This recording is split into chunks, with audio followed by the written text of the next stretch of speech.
Chapter 22. Terrence slouches against one of the huge concrete supports of the elevated FDR drive, just in from the East River. His hands are jammed in his pockets against the deepening cold of approaching winter. If Healy was still running things, the group leader would have gotten them winter coats. But there's no point in woulda, shoulda, coulda.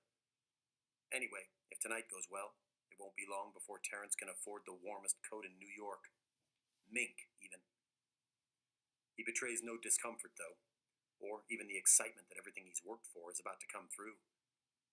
It's all about attitude when dealing with a guy like DeAndre. Show any weakness, and you're doomed. DeAndre ambles onto the scene fashionably late by half an hour. He's accompanied by 4 of his crew. Terrence recognizes a couple of faces from school. Nobody's smiling, but that's part of the game. Terrence isn't either. So, what's the story? Terrence opens. Are we doing business, or what? The razor-cut $ sign stands out in stark contrast in the harsh glare of the streetlight. Don't know what you're talking about, yo, DeAndre drawls. I don't do business with anybody but my crew. Yeah, right, Terrence says sarcastically. I saw that when you jacked my iPods. Oh, maybe that doesn't count, because I got stiffed on my own plan. DeAndre scowls. You got a point, make it. I put money in your pocket. I could put a lot more. I've earned a place with your crew. There's some discontented mumbling from the group, which DeAndre quells with a single look. To Terrence, he says, You think this is some rich boy fraternity where you learn the secret handshake and you're in? Terrence permits himself a ghost of a smile. If DeAndre has allowed the conversation to get to this stage, he's already decided to let Terrence in. The only question is what he wants in return. All right, no handshake. What's the cover charge? DeAndre nods approvingly. Didn't I tell you he was sharp? The 5 lead Terrence a few blocks north to where a group of homeless people huddle around a trash can fire. On the riverside of the roadway is a tiny park, barely a city block, with a children's playground and a fountain. At first glance, the place is deserted, but on closer examination, Terrence can see a lone bag lady snoozing on a bench. Her grocery cart stands guard beside her, filled with soda cans and other random junk. Meet Pauline, DeAndre announces. She's bugging so bad, even the homeless keep their distance. Yeah, Terrence interrupts impatiently. Life's cruel. So what? So, that's your initiation. Take the old girl, tune her up a little, load her in the cart, and dump her in the fountain. Terrence grins appreciatively. No problem. You want me to take her to City Hall and marry her before I put her in the drink? Pay attention, yo, DeAndre reproves. She wears a ring on her left hand. Says it's a high school ring from back in the day. Bring it to me after. Proof the job is done. Terrence's smirk disappears abruptly as he realizes DeAndre is serious. What are you talking about, man? She's just a crazy old bag. Why would you want anybody to mess with her? The razor-cut boy's expression hardens. Not so gangsta now, huh? Think you've got a place in this crew if you're afraid to get your hands dirty? I do what needs to be done, Terrence insists angrily. Get me on a score, and you've never seen anybody hold his end up better. But this is for nothing. There's no green in it. Risk without reward? Man, that's not business. My business is to look out for my crew, DeAndre snarls. Can we trust you? Maybe, maybe not. But we trust you better if we've got something on you. And we'll know you're no cop. You already got something on me, Terrence reasons. I took that iPod from you. Receiving stolen goods. B felony. You don't need this. DeAndre is adamant. I didn't come looking for you. You came looking for me. A sick feeling comes over Terrence, and he struggles to maintain his bravado. From the moment he was old enough to realize that his father was a jerk with a mean streak, he's understood that the solution is to get with a solid crew. When you're down with the right people, you've got it all. Respect, protection, money. Nobody messes with you, and when you want something, you call on your dogs to make it happen.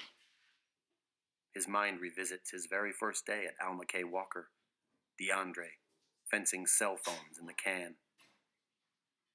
I thought DeAndre was that guy from me in New York. Watching Pauline snooze beside her grocery cart in that parquet, he knows he was very wrong. He turns to the razor-cut boy. Forget it, man. I thought you were interested in scoring some green.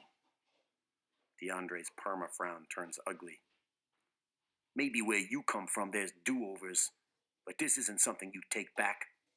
Either she's going in the fountain, or you are.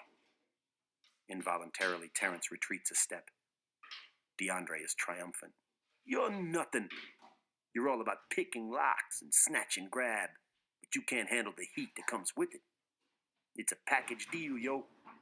That's something you're going to learn tonight. He nods at his henchmen, and they advance menacingly. The blurp of a police siren shatters the quiet. A single squad car crawls along the lower roadway and pulls up to the homeless people in their fire. DeAndre and his crew melt away, but not before the razor-cut boy issues a final warning. You've got the weekend. Bring me the ring on Monday to prove it's done. The snake eyes narrow to slits. The fountain closes for winter. The river's open all year. They scatter. Chapter 23. The cake reads, "Good luck, Victoria," and Dr. Avery is struggling to cut it with a plastic knife. Metal cutlery is banned for any mental health provider that receives state funding. There's none in apartment 4B either. It's a party for Victoria Coe, who is officially graduating from the group that day. I'm very proud of what you've accomplished, Dr. Avery tells her. But I have to admit, I'll miss you. I'll miss you guys too, Victoria says emotionally. Especially you, Dr. Avery. You've helped me so much. I brought you a little thank you present. The psychotherapist looks stricken. Oh, thanks. You shouldn't have. She removes the wrapping paper like a sapper approaching unexploded ordnance. The gift is a Gucci scarf of fine silk that would have set a purchaser back several $100s. Nice, grumbles Drew Roddenberry. The record companies are going to have me here till I'm 70 and she's cured? Give me a break. Drew, the doctor scolds gently. You know the first rule of the group. Nobody is judged here, and we're never hurtful to one another. Oh, yeah, right, Casey mutters sarcastically. Dr. Avery turns to her. Has someone in this group been unkind to you? Hello? He didn't even call. The punk rock girl makes a face at RJ. RJ looks stunned. I don't have your number. Ever heard of 411? She shoots back. The doctor steps in. Now, I understand that at your age, people are going to develop feelings for each other, but we must never act on them. Yeah, well, you should have told that to Don Juan on steroids. Dr. Avery's eyes shoot sparks. Do you mean to tell me that you two have been involved romantically while coming to group? The no from RJ is so plaintive and high-pitched that it seems like the cry of a small child. You can say that again, Casey snorts. No room for that in his retarded pre-adolescent rock star fantasy. Gecko's coughing fit draws everyone's attention, as it was meant to do. But the therapist has already picked up on the two fateful words. Rock star? Joey Ramone visits the big and tall shop is more like it. Dr. Avery's eyebrows disappear into her perfect hairline. You're in a band? She asks RJ. And Mr. Healy doesn't object? He hasn't said a word against it, RJ replies carefully. Her finely drawn features contract into an expression of perplexity. At last, she says, Please ask Mr. Healy to give me a call at his earliest convenience. I'm not sure I've got a handle on what your schedule is like. The walk home is very tense after group therapy ends at 6 o'clock. Schedule, Gecko repeats nervously. I think that means how does a halfway house kid with school, community service, and group manage to find time to be in a band? You should have let me handle Casey, growls Terrence in disgust. What were you going to do? Shoot her? RJ challenges. I wouldn't have kissed her, that's for sure.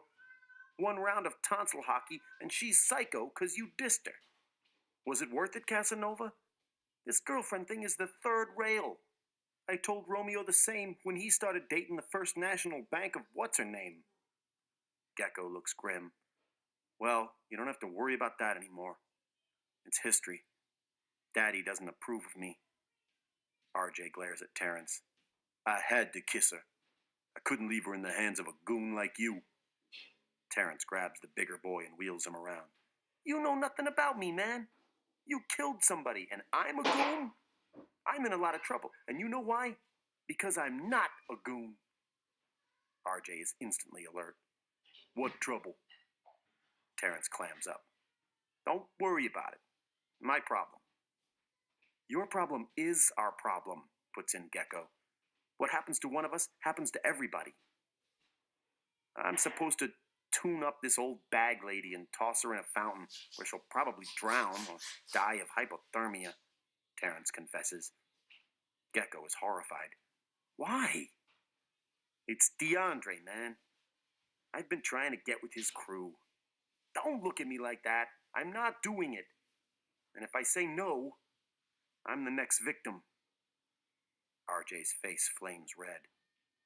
And I'm stupid because I kissed a girl? God, Terrence, what's so important about finding some criminals to hang out with? You've been obsessed with that dirtbag since the first day of school. Terrence tries to explain. Don't you get it? I'm not like you guys. Yeah, you're convicts too, but mostly by accident. Bad luck. When all this is over, you're going to be model citizens. For a guy like me, getting with the good crew is the only place to be. It's like an insurance policy that nothing bad's going to happen. That's bull, and you know it, RJ exclaims. You had your own crew in Chicago, and look what it did for you. Got yourself locked up, same as us. Terrence looks away. For a moment, he studies the facade of the brownstone they're passing. Finally, he mumbles. Maybe it wasn't exactly like what I said. Oh, right, Gecko sneers. Healy pulled you out of Mensa, not Juvie. That's not what I mean. RJ is cluing in. There was no crew, was there? There was a crew.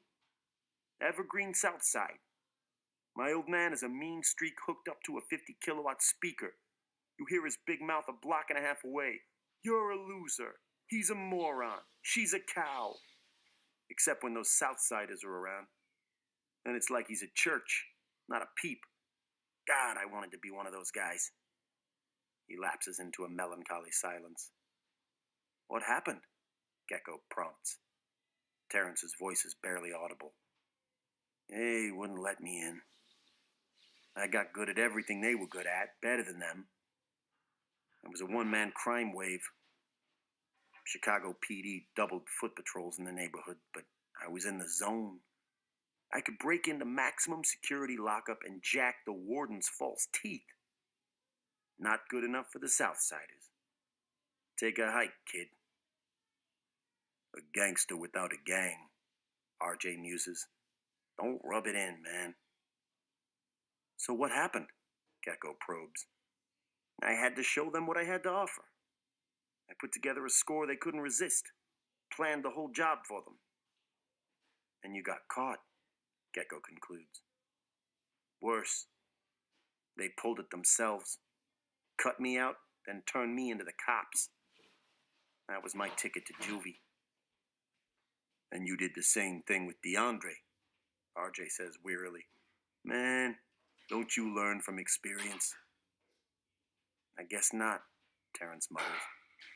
I guess it's too much to ask for to get down with some dogs like everybody else. Will you speak English for once? RJ explodes. What about Gecko and me? We're your dogs. You talk about a crew. We're the tightest crew that ever existed.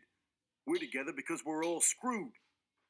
We couldn't let DeAndre mess with you even if we wanted to. If the cops pick you up with a fractured skull, they'll figure out who you are, and we all go down. We've got your back because we have no choice. They're standing in front of their building now. RJ lets them in the front door and then rushes to help Mrs. Leibowitz, who is sweeping the stairs.